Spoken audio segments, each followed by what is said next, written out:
کہ نبی پاک صلی اللہ علیہ وسلم سے ایک شخص نے کہا تھا یا رسول اللہ میرے پاس ایک دینار ہے، میں کہاں خرچ کروں؟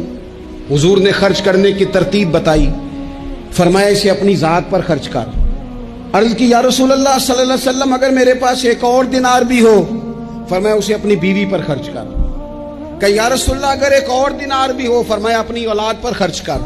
یا رسول اللہ اگر ایک اور دینار بھی ہو، فرمایا خادم پر خرچ کر، اپنے غلام پر خرچ کر، اپنے ملازم پر خرچ کر۔ یا رسول اللہ اگر ایک اور بھی ہو، تو فرمایا پھر تو تجھے اللہ کے راستے میں دینا چاہیے نا، پھر تو تجھے فی سبیل اللہ کچھ کام کرنا چاہیے نا۔ اگر اللہ نے تجھے یہاں تک وسعت دی ہے کہ بیوی کا خرچہ بھی پورا ہو گیا، بچوں کا بھی ہو گیا، خادم کا بھی ہو گیا، تیرا اپنا بھی ہو، اتنی ساری نعمتوں کے بعد بھی اگر کوئی نہیں بانٹتا، پھر اسے سوچنا تو چاہیے نا، اسے غور تو کرنا چاہیے نا، جب اتنی ساری اللہ نے اسے وسعت دی۔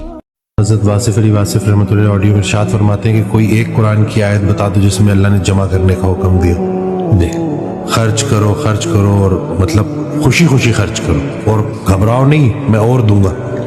لیکن بس وہ لوگ برے وقت کے لیے پیسہ جوڑتے ہیں اور پھر برا وقت آ جاتا ہے۔ واہ واہ سبحان اللہ۔ حضرت مولا علی کا قول ہے کہ اللہ تعالیٰ نے رزق کو چھپا کے رکھا ہے سخاوت میں، لوگ اسے محنت میں ڈھونڈتے ہیں۔ اللہ اکبر واہ واہ سبحان اللہ۔